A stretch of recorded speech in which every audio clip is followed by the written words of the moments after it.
बतख पालन कैसे करें? बतख फार्मिंग एक आकर्षक कृषि बिजनेस है। बतख के अंडे और मांस से किसानों को खूब आमदनी होती है। मुर्गी के बाद बतख पालन सबसे अधिक किया जाता है। इसमें मुर्गी पालन से भी ज़्यादा मुनाफा है। बतख पालन के फायदे जान लीजिए। बतख के खान-पान पर कम खर्च करना पड़ता है। उन्नत नस्लें 300 से अधिक अंडे एक साल में देते हैं। बतख के अंडे देने की अवधि ज़्यादा होती है। मुर्गियों की तुलना में खान-पान पर कम खर्च करना पड़ता है। मुर्गियों की अपेक्षा बतखों में कम बीमारियां होती हैं। पानी और ज़मीन दोनों जगहों पर बतख पालन संभव होता है। बतख एक जलीय पक्षी है जो गांव के तालाबों पे, धान के खेत पे, मक्के के खेत में आसानी से जो है ये इसे पाला जा सकता है। बतख के लिए आवास प्रबंधन, इसके बारे में आइए जानते हैं। शेड बनाने के लिए ऊंचे स्थान का चयन करें। शेड में हल्की धूप और हवा की उचित व्यवस्था हो। शेड के आसपास तालाब या धान की खेत उपलब्ध हो। शेड के पास अधिक पेड़ पौधे नहीं होने चाहिए। रेलवे लाइन या कोलाकल से दूर आवास बनाएं।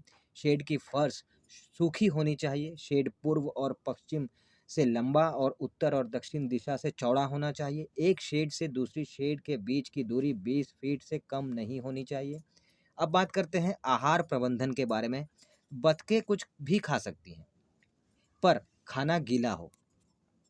सूखा खाना खाने से ये इनके गले में फंस जाता है।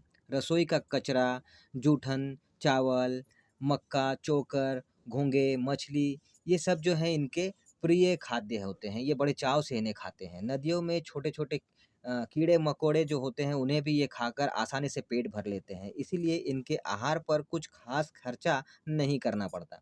बतखों का उचित विकास हो इसके लिए आपको 3 स्टेप के मतलब सहारे लेने पड़ते हैं। आहार प्रबंधन के अंडर ये 3 स्टेप पड़ते हैं। वो क्या है? पहला स्टार्टर राशन, ये चूज़ों को दिया जाता है।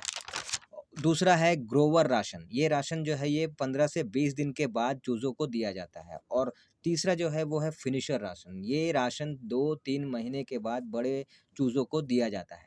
अब बात करते हैं कि बतखों के उन्नत नस्लों के बारे में।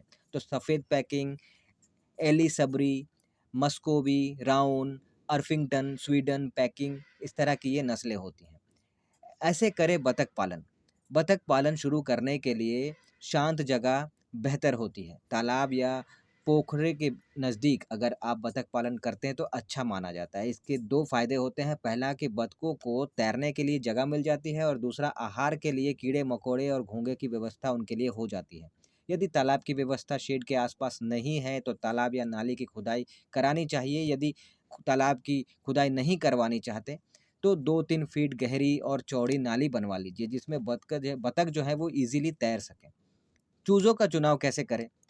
आइए इसके बारे में जानते हैं। तो देखिए चूज़ों का चुनाव करते समय उन्नत नस्लें ही चुनें जिसका भार 35 से 40 ग्राम से कम ना हो।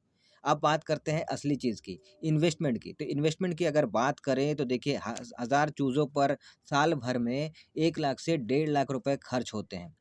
और प्रॉफ़िट की अगर बात करें तो देखिए पहले आपको बताऊँ कि 1 साल में एक बतख 280 से 300 अंडे देती है, जो मुर्गियों के मुकाबले दोगुनी होती है।